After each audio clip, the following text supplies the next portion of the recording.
Assalomu alaykum, hurmatli o'quvchilar. Bugun biz sizlar bilan natural sonlar, sonlar nima, raqamlar nima va tub va murakkab sonlar haqida gaplashamiz. Eng avvalo natural son nima ekanligiga qisqacha ta'rif berib o'tamiz. Natural son bu biz sanashda ishlatadigan sonlarimiz. Ya'ni biz 1, 2, 3, 4, 5 va hokazo deb sanaymiz.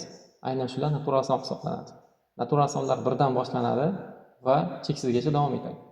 Bizda ikki xil tushuncha bor. Birinchisi bu son, ikkinchisi raqam.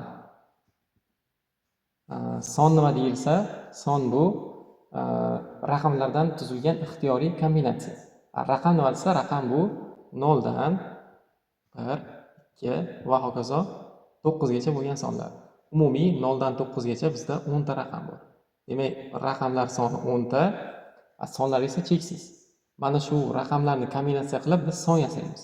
Masalan, 1 va 2 ni yonma-yon qo'yish orqali 12 sonni hosil qilamiz. Endi sonlarning o'zini biz ikkita turga ajratamiz. Bular juft sonlar va tog' sonlar. Juft sonlar nima deyilsa, juft sonlar 0, 2, 4, 6, 8 va oxirgi mana shular bilan tugaydigan sonlar. Ya'ni 0, 2, 4, 6, 8 va oxirida shu raqamlar tursa, bu juft sonlar hisoblanadi. Masalan, 48, 1220. Bularning hammasi juft son hisoblanadi. Tog' son nima deyilsa, tog' son 1, 3, 5, 7 hamda 9 va shular bilan tugaydigan sonlar. Masalan, bo'lishi mumkin 19, 225 va hokazo. Endi o'z navbatida natural sonlarni yana ikkita guruhga ajratamiz. Birinchisi bu tub sonlar, ikkinchisi murakkab sonlar.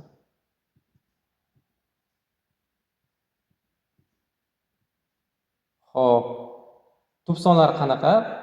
Tub sonlarni tushunishdan oldin keling kichik bir tajriba qilib ko'ramiz.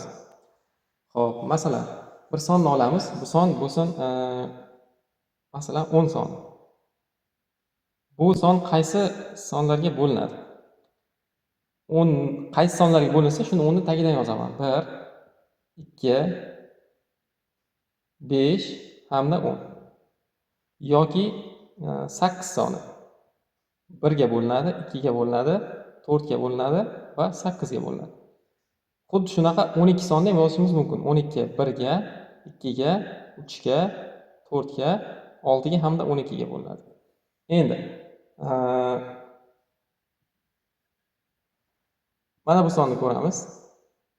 Bu son faqat 1 ga bo'linadi va o'ziga bo'linadi. Boshqa songa bo'linmaydi. Yoki mana bu son 13. Bu son 1 ga bo'linadi va 13 ga bo'linadi. Bu ham boshqa songa bo'linmaydi. Endi mana bu sonlar bilan mana bu sonlar orasida farq bor. Qanaqa farq deyilsa, bu sonlar, mana bu sonlar 18, 12 bo'luvchilari 1 o'zi va boshqa sonlar. Bu yoqda ham 1 o'zi va orada 2 bilan 4 turibdi. 1 o'zi va 2, 3, 4, 6 sonlar. Endi bu yoqdagi sonlarga qaraydigan bo'lsak, faqat 1, faqat o'zi. Faqat 1, faqat o'zi. Demak, mana bu sonlarni tub deymiz. Bu sonlarni esa murakkab sonlar hisoblanadi. Bizda juft sonlarning aksariyati murakkab hisoblanadi.